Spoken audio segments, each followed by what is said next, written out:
La humanidad siempre ha buscado y encontrado cobijo en las entrañas de la tierra.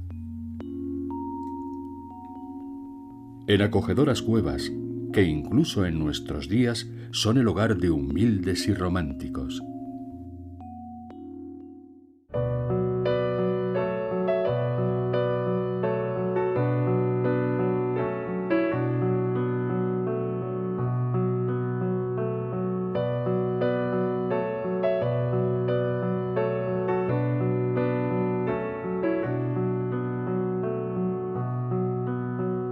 Cuevas. La inmensa tierra.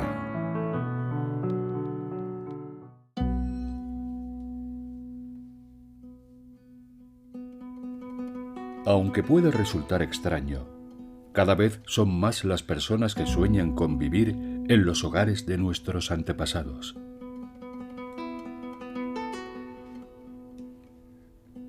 La ciudad italiana de Matera se asienta en un paisaje acribillado de cuevas. Debido a su deplorable estado, estas singulares cavernas fueron declaradas inhabitables en 1952 y sus moradores fueron realojados en un largo proceso que duró hasta comienzos de los 70. Raffaele era solo un niño cuando su familia fue desalojada.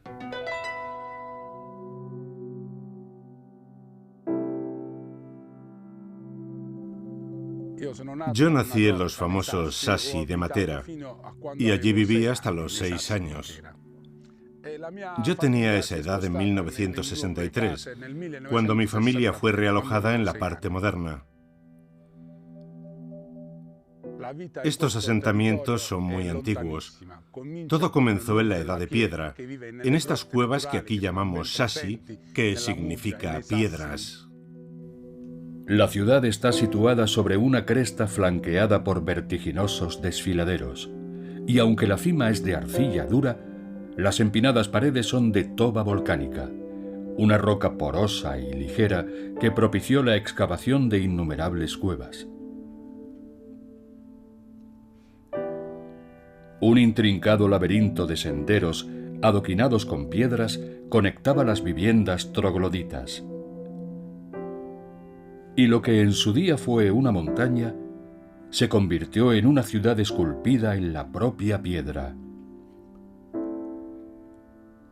en la que, según los arqueólogos, sus habitantes vivían en armonía con la naturaleza.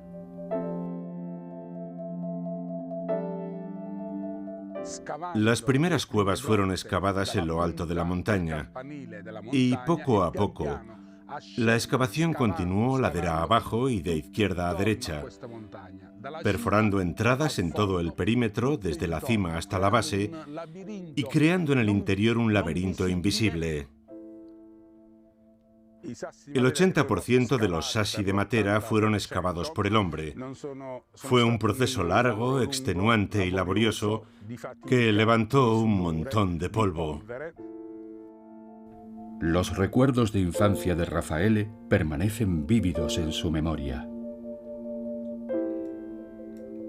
como si no hubiera pasado el tiempo.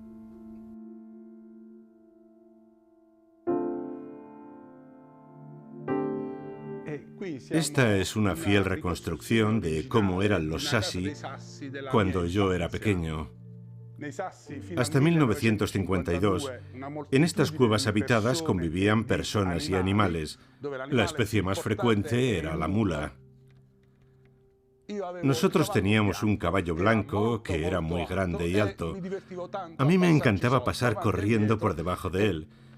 Y aunque a veces se sentía molesto y me soltaba una coz, era algo muy divertido. Cuando ibas al baño a aliviarte, a hacer tus necesidades, te ponías en cuclillas, así, y te tapabas con una almohada para tener algo de privacidad. En esta parte estaban los víveres, como el pan, que en Matera siempre ha sido fabuloso. Era un producto agrícola muy importante que casi siempre se amasaba en casa. Esta era una ciudad en parte excavada y en parte construida, y las viviendas estaban muy juntas. Esto es el techo de otra casa. Si perforase ahí, acabaría en la casa de un vecino, y si perforase ahí, en la del vecino del otro lado. Cuando el hambre y la pobreza extrema azotaron la región, las cuevas fueron abandonadas y la ciudad de Matera quedó en ruinas. Pero no tardaron en despertar el interés de antaño. Los primeros en llegar fueron los okupas, seguidos por los dueños de cafeterías y negocios alternativos y los artistas y escritores. El que hoy intente ocupar un shashi se enfrentará a dos problemas. El primero es el elevado coste de la imprescindible rehabilitación, porque el abandono ocasionó enormes daños. Y el segundo problema es el acceso, ya que las viviendas solo están conectadas por escaleras y cuesta un gran esfuerzo llegar hasta ellas. Los shashi no se excavaron siguiendo un orden cronológico. Puedes encontrarte una casa del siglo XIV al lado de otra del XVIII, o una cueva de hace 1000 años al lado de otra excavada en los años 50, donde estuvo viviendo una familia justo antes de ser realojada. Tras caer en el olvido durante 4 décadas, la ciudad volvió a resurgir. En 1995, el gobierno italiano aprobó un proyecto de restauración llamado Sassi di Matera. La ciudad fue ocupada por románticos emprendedores que empezaron a rehabilitar y convertir las cuevas en hogares modernos.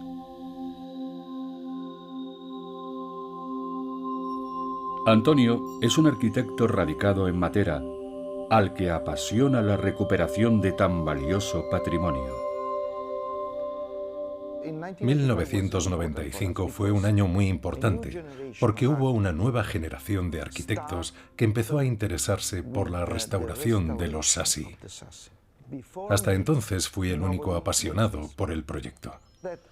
Yo no pude aprender de nadie, y tampoco tenía modelos en los que fijarme. Así que para restaurar el barrio de los Sassi me inspiré en las propias ruinas.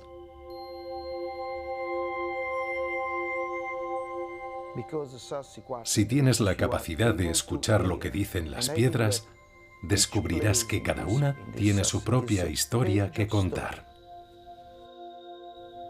Antonio ha transformado numerosas cuevas en hogares cómodos llenos de encanto. La restauración perfecta solo es posible si piensas en los futuros habitantes y en su estilo de vida. Y puedo asegurar que aquí en Matera las posibilidades son tan infinitas como el mar. En tu mente se agolpan las ideas porque cada vez que te asomas a la misma ventana ves cosas diferentes en función de la hora del día. Todo cambia con la luz, el viento y las sombras. Aquellos que vengan huyendo del caos de la ciudad encontrarán en Matera un remanso de paz, armonía y belleza. Antonio necesita que sus clientes aprecien este entorno para poder adaptarlo a su personalidad. Siempre que acometo un proyecto, pienso en 2 niveles diferentes. El primero es el lugar y el segundo son las personas que vivirán en su interior. Son 2 niveles distintos que deben combinarse en perfecta armonía. Pero lo más importante es respetar la esencia del lugar.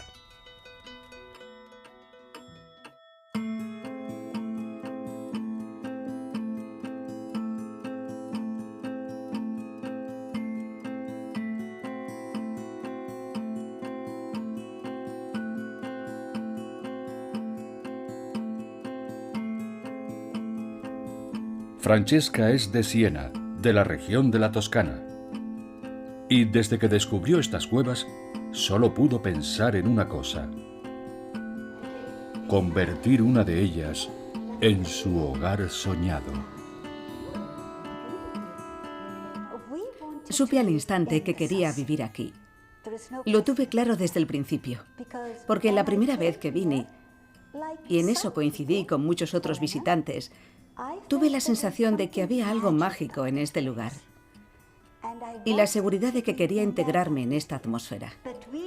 Cuando visitamos esta vivienda, antes de la rehabilitación, su aspecto era muy diferente al que vemos ahora, pero tenía lo que los italianos llamamos carácter.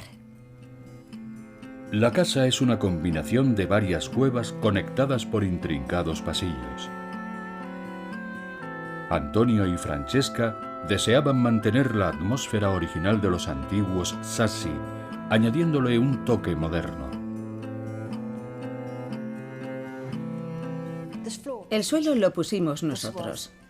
Aquí había una cúpula que coronaba otra estancia, y con la escalera pasaba lo mismo. No existía. Al ser una casa tan grande, decidimos empezar por la escalera, porque es el eje vertical que conecta los dos niveles. Es una de las partes vitales del proyecto. Yo siempre añado un color dominante con personalidad, que en este caso fue un morado intenso, que es el que luce la escalera. E incorporé materiales que crearan un hermoso contraste con los de la vieja casa.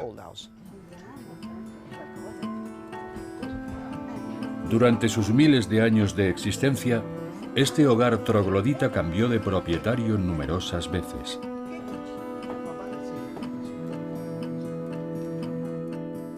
Su historia quedó registrada en sus muros y en sus diseños, que el paso del tiempo fue difuminando.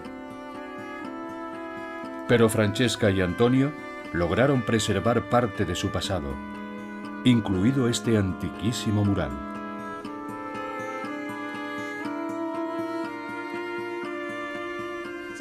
Cuando los dueños anteriores construyeron las bóvedas, el mural quedó tapado.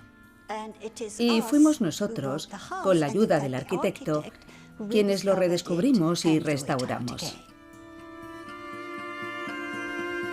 La casa tiene unas vistas deslumbrantes de la ciudad de Matera, cuyos habitantes se sienten cada vez más interesados por la historia de la localidad, que según algunos fue fundada en el siglo III a.C. Cuando alguien me pregunta, ¿cuál es la mejor forma de visitar los Sassi? Siempre sugiero que den un tranquilo paseo acariciando las paredes, porque puedes palpar la historia en cada muro.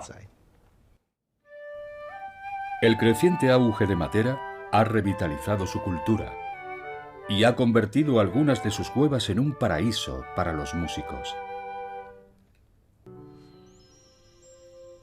Matera empieza a saborear las mieles del éxito.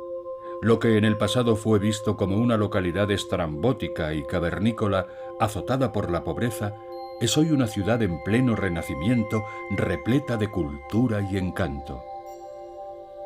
Muchos músicos han mostrado su asombro al descubrir la sonoridad de las antiguas viviendas y sus condiciones acústicas extraordinarias.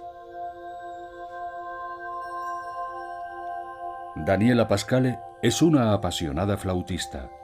Estudia en un singular conservatorio musical subterráneo conocido como Casa Cava. Y nunca se pierde un ensayo.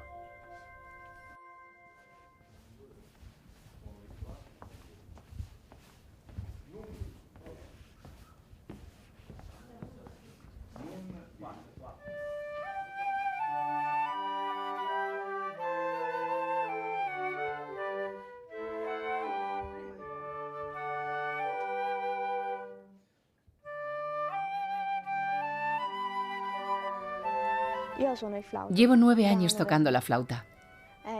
Siempre he buscado a los mejores profesores y cuando supe que este conservatorio cuenta con un magnífico profesor de flauta, enseguida me decanté por él. También me ilusionaba ingresar en flauta en curso, el conjunto instrumental que dirige el maestro Muolo. Sus compañeros también han venido desde toda Italia para estudiar música en Casa Cava. Esto es una antigua cantera de toba volcánica que se extrajo para construir las casas de la superficie. Pero en 2011 fue descubierta y reconvertida en un auditorio, junto con otras 10 cámaras similares, donde hoy resuena la melodiosa música de Matera.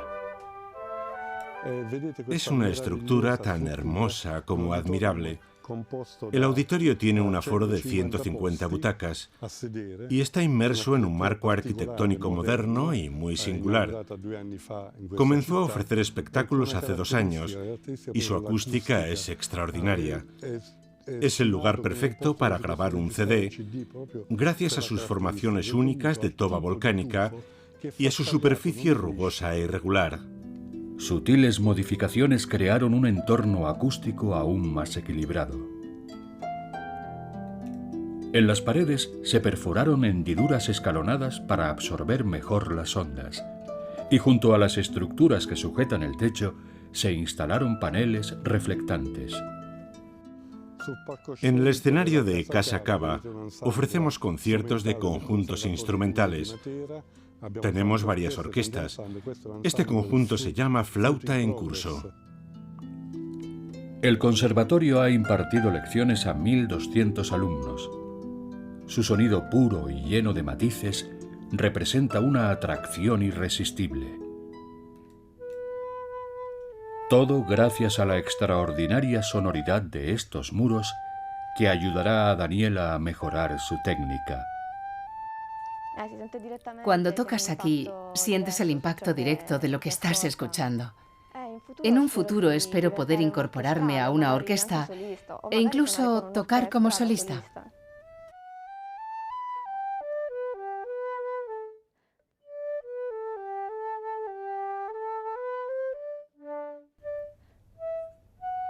La ciudad recupera su esplendor pasado gracias a una cuidada y laboriosa reconstrucción.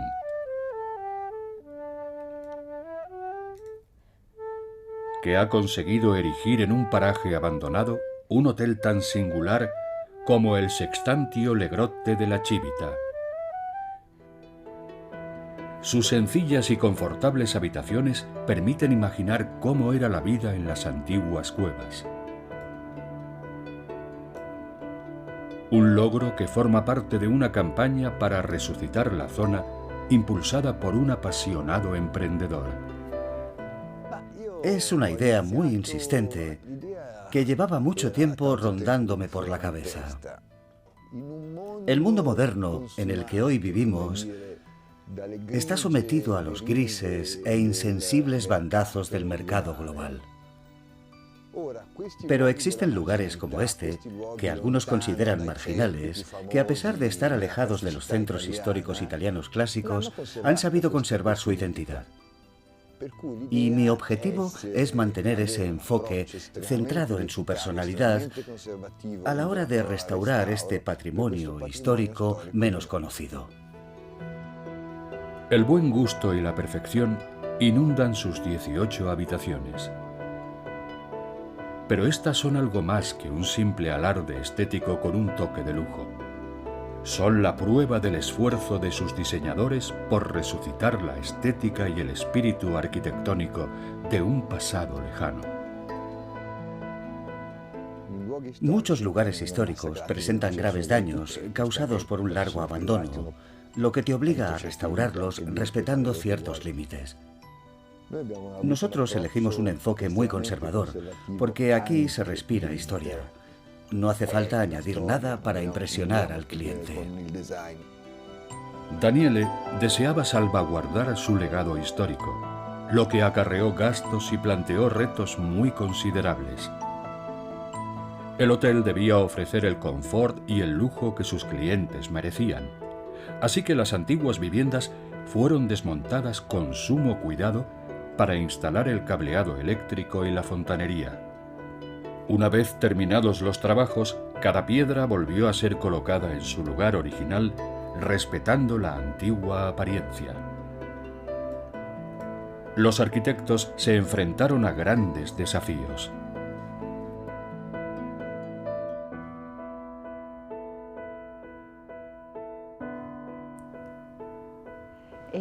Nuestro reto era ser capaces de materializar la idea que nos transmitió Daniele Debíamos restaurar y hacer habitable este lugar, procurando alterar lo menos posible el diseño original. En cuanto a las cañerías, la calefacción y el equipamiento de confort, la parte más difícil fue el tratamiento del aire, porque las cuevas son profundas y húmedas. Así que en cada habitación, si es que podemos llamar habitaciones a las estancias de este entramado de cuevas contiguas, instalamos un sistema deshumidificador del aire y calefacción por suelo radiante. Los arquitectos consiguieron disimular los aspectos técnicos de la restauración sin perder de vista su principal objetivo: valorar las características de cada cueva y la historia que contaba. Optamos por la noción de un hotel difuso para conservar intacta la estructura original. Así que descartamos dividir las cuevas más espaciosas para crear más habitaciones. Y esa es la razón de que algunas estancias sean pequeñas y de que otras tengan 120 metros cuadrados y hasta 8 metros de altura. Daniele planea expandir el hotel adquiriendo las viviendas adyacentes, siempre movido por el mismo ideal: brindar al cliente la experiencia única de hospedarse en una cueva respirando el pasado de la legendaria Matera. Es un lugar cálido e intenso, en cuyas paredes casi puedes palpar la historia y las vivencias de sus antiguos moradores. Este fue un lugar muy pobre en el que la miseria, la malaria y otras enfermedades diezmaron a la población. Y aún así sus habitantes, en especial los mayores, hablan de aquel pasado con profunda nostalgia. Lo que me hace pensar que esta preservación respetuosa del patrimonio histórico va a convertirse en un modelo a seguir, al menos en Italia. Matera fue una ciudad olvidada que, aferrándose a sus raíces históricas y a sus inmortales tradiciones, vuelve a recuperar su gloria pasada. Sus claustrofóbicas cuevas se han convertido en espacios acogedores, en los que la música flota y nuestro corazón se reconforta. Y en un maravilloso ejemplo de cómo el ser humano y la naturaleza pueden caminar cogidos de la mano, creando un mundo cada vez más bello.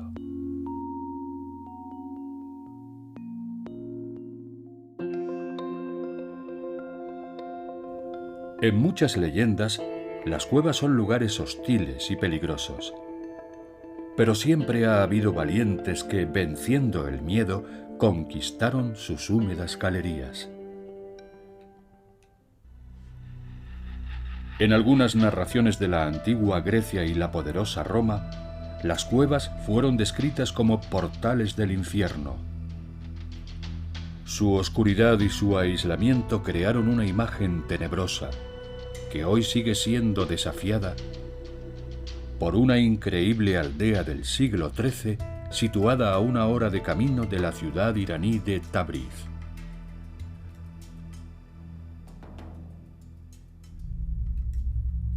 Kandován cuenta con 670 habitantes y está enclavada en un paisaje de gran belleza,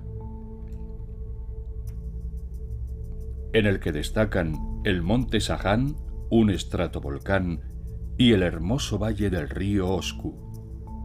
Su imagen parece sacada de un cuadro antiguo o de una imaginativa tarjeta postal.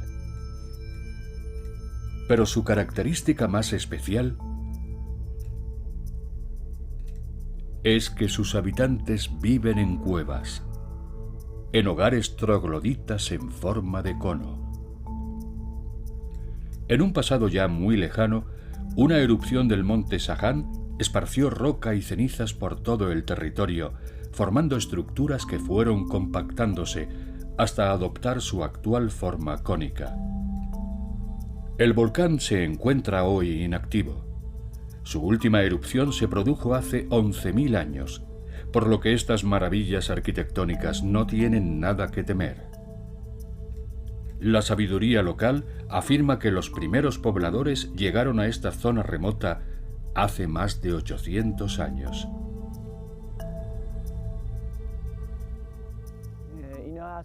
Los habitantes de Kandován descendemos de una tribu que llegó aquí hace unos 850 años y que construyó con barro y arena una aldea llamada Ali Arbagí. Pero el clima era muy frío, y como ni ellos ni las ovejas se sentían a gusto allí, decidieron ascender por las laderas de las montañas para encontrar un lugar más confortable. Y fue entonces cuando excavaron estas oquedades y se instalaron en ellas.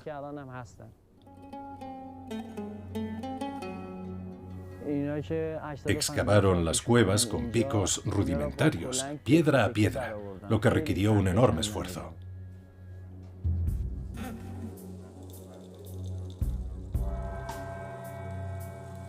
Los tiempos han cambiado, pero la excavación sigue siendo un trabajo duro y difícil.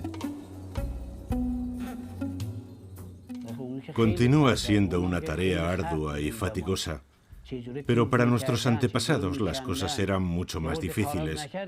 Sus herramientas eran muy primitivas, por lo que no podían esculpir paredes y suelos perfectamente lisos. Tampoco tenían red eléctrica, así que debían afilar sus picos con pieles de oveja, una tarea que requería unas cuantas horas. Pese a disponer de electricidad, los excavadores siguen construyendo sus moradas utilizando las técnicas tradicionales, lo que los obliga a desplegar toda su fuerza, habilidad y experiencia. Lo primero que hacemos al inicio de la jornada es afilar los picos, y cuando están listos comenzamos a trabajar, casi siempre hasta que cae la noche. Empezamos por la puerta, cavando un hueco en la piedra de una anchura que oscila entre 100 y 120 centímetros. Después excavamos hacia adentro y a izquierda y derecha, unos 4 metros a cada lado. La puerta es la parte más difícil porque la superficie exterior suele ser más dura. Es una labor complicada que solo un maestro experto sabe realizar. Cuando terminamos de excavar la puerta, continuamos hacia el interior para vaciar el espacio en el que irán las habitaciones. Nivelar el suelo y los muros es otra tarea difícil que requiere 2 o 3 años de experiencia. Hacer las ventanas es bastante más fácil. Una vez nos hemos adentrado en la cueva y creado el espacio que necesitamos para que la vivienda sea amplia, podemos acordar su emplazamiento y también sus medidas. Tu intuición te señala la ubicación más adecuada y dónde deben ir colocadas. Gorbán y sus empleados no solo excavan viviendas. La aldea está creciendo y las cuevas han empezado a alojar restaurantes y hasta un hotel de varias plantas. Es un trabajo muy cansado, por lo que solo podemos excavar un tiempo máximo de 5 horas al día. Ahora estamos abriendo un enorme hueco para la construcción de un hotel y no podemos extraer más de 8 carretillas diarias. Si aumentáramos el ritmo, al día siguiente no podríamos ni levantarnos. Si la estructura rocosa es pequeña, podemos despejar un espacio de 4 por 4 metros. Pero si es una estructura mayor destinada a un restaurante, podemos liberar un espacio de 8 por 15. El tamaño es lo que condiciona la duración de una obra. Puedes excavar una casa pequeña en tan solo un mes, pero una mucho más grande puede necesitar hasta 6 meses de trabajo. Hace no mucho se construyó un refugio con capacidad para 200 ovejas. Un establo cuadrado de más de 10 metros de lado que exigió la dedicación total de 4 obreros durante 8 meses.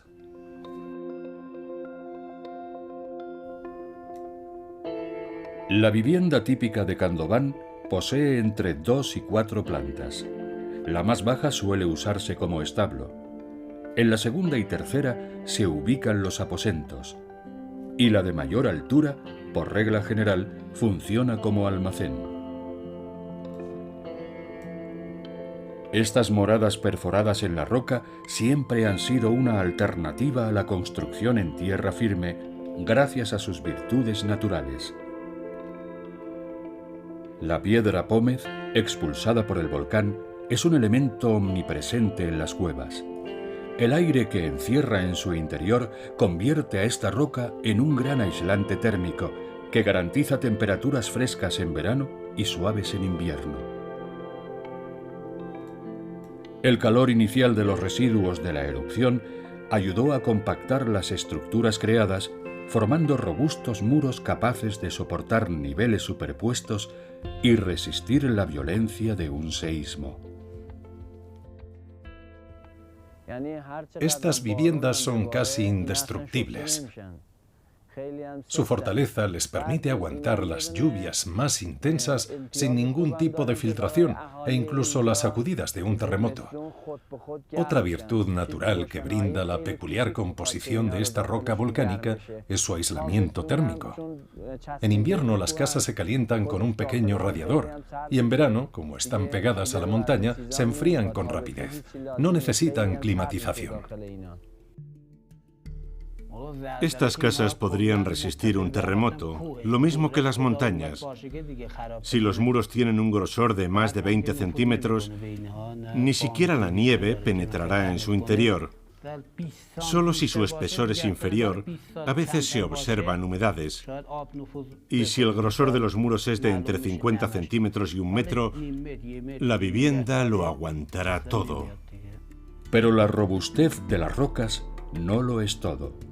Gorban recuerda que una construcción deficiente ya ha provocado el derrumbamiento de algunas viviendas. Debes emplear la técnica adecuada, porque si excavas más de la cuenta y alteras el subsuelo, todo podría venirse abajo. El espesor de suelos y muros también debe ser el correcto. Nuestra vieja mezquita tiene 7 plantas, pero como fue construida con techos de espesor insuficiente, existe la posibilidad de que se desmorone algún día. Otro aspecto vital de su mantenimiento es conservar el interior cálido. Si alguien no calienta su casa durante varios años, es muy posible que acabe derrumbándose. El modo de vida de los habitantes de Khandoban también se ha mantenido, al igual que sus hermosas cuevas, inmune al paso del tiempo.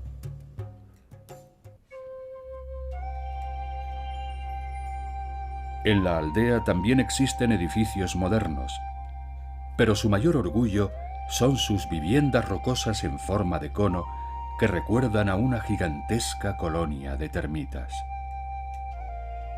La civilización no ha alterado sus sencillas costumbres. Sus tradiciones culinarias son un reflejo de un modo de vida basado en la tierra y en el comercio de hierbas y especias con las comunidades vecinas.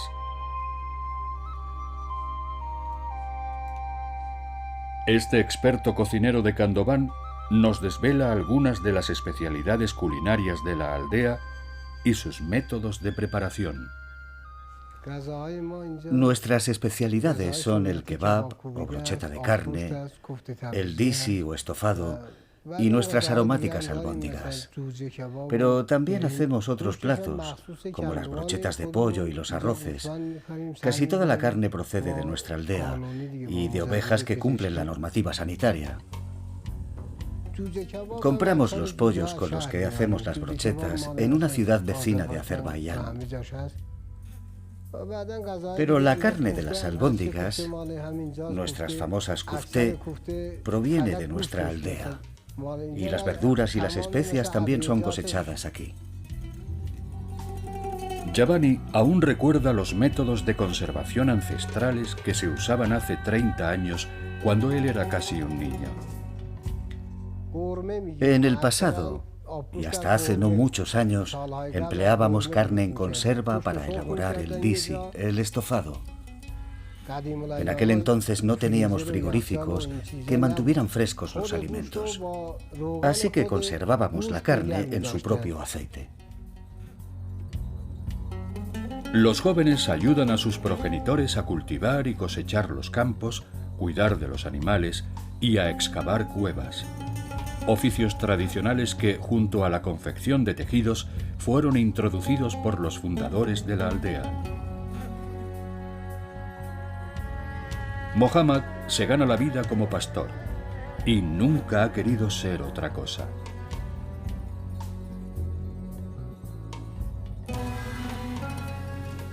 Nací y crecí junto a los animales. Vengo de una familia de pastores. Mi abuelo fue pastor, mi padre lo fue también durante 30 años y yo lo soy ahora. Es un trabajo que me gusta y que espero seguir haciendo hasta que sea muy viejo. Todas las mañanas voy al establo donde duerme el rebaño, saco a las ovejas y las llevo al campo para que puedan pastar. Paso todo el día junto a ellas y cuando cae la tarde reagrupo al rebaño y lo conduzco de nuevo a la aldea, donde me espera el dueño a la puerta del establo.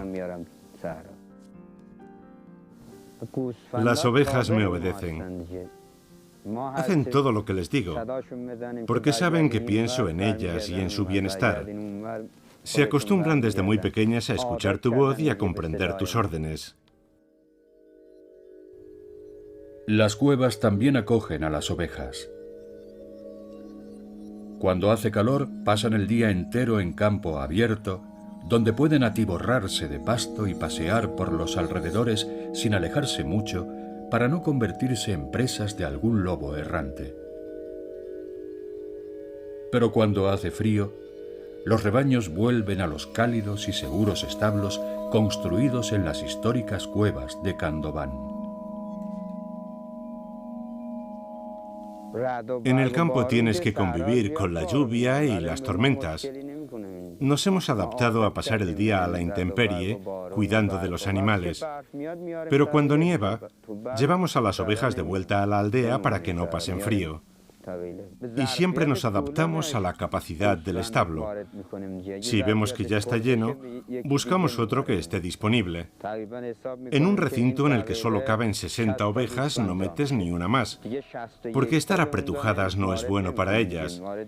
Reúnes el resto y lo llevas a otro establo. Mientras los hombres están en el campo, las mujeres trabajan tejiendo alfombras.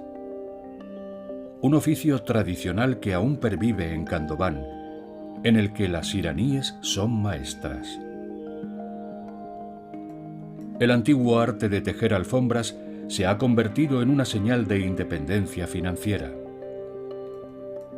Estas maravillas confeccionadas a mano durante los fríos días del invierno reportan a sus autoras sustanciosos ingresos. Las tejedoras se mantienen fieles a los diseños tradicionales de su comunidad. Aprendemos una serie de patrones inspirados en nuestra cultura y los recreamos en cada alfombra para rendir homenaje a nuestros símbolos tradicionales. Las alfombras decoran los suelos y también las mesas. Se venden a un buen precio y son nuestra principal fuente de ingresos. Pueden parecer caras, pero valen lo que cuestan. También son un elemento indispensable en sus hogares, que siempre están tapizados con varias alfombras, lo que crea una cálida y confortable capa que amortigua la dureza de la superficie de las cuevas.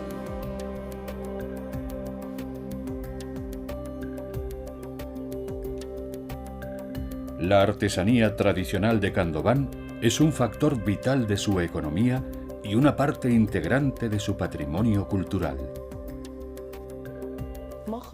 Las madres enseñan a sus hijas esta técnica ancestral y así se va transmitiendo de generación en generación. La confección de alfombras es un valioso arte tradicional que incluso mis hijos varones están aprendiendo. Khandován ha dejado de ser un lugar secreto y escondido.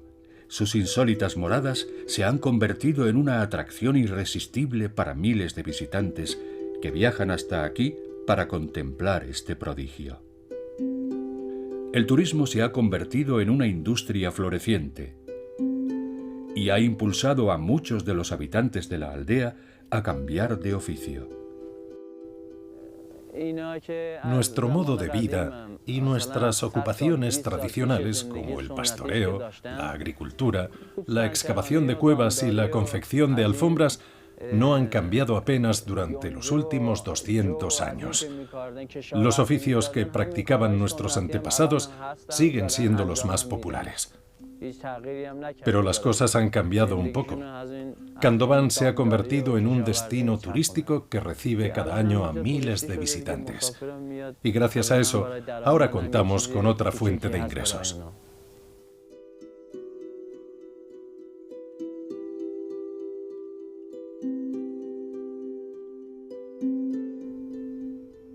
Mi abuelo era pastor.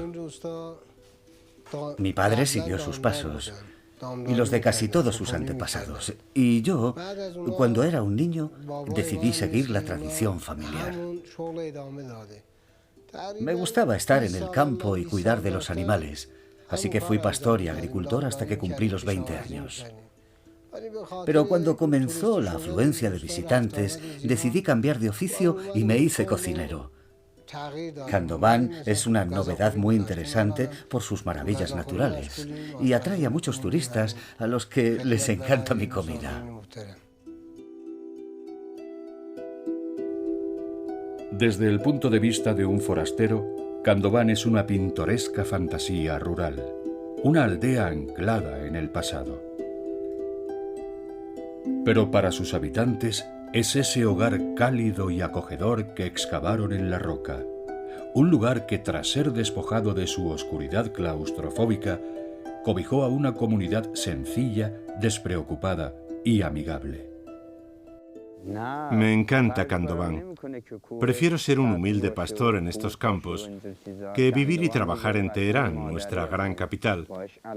Me gusta estar junto a las ovejas, respirando el aire puro de las montañas. La civilización moderna llegó hace 20 años, pero no ha alterado mucho nuestra vida diaria. A mí me gusta ser pastor y cuidar de los animales. Puede que mi sueldo sea modesto, pero soy feliz viviendo aquí, junto a mi querida familia. Khandován es un lugar lleno de seres extraordinarios, de personas sencillas y entrañables que, aprovechando los vestigios rocosos de una erupción volcánica, crearon una sociedad autosuficiente en perfecta armonía con la naturaleza. Mientras el resto del mundo erigía rascacielos cada vez más altos, los habitantes de Khandován y Matera supieron encontrar un refugio y su hogar soñado en las entrañas de la tierra, en lugares recónditos y abandonados en los que, gracias a su esfuerzo y a su romanticismo, descubrieron el paraíso.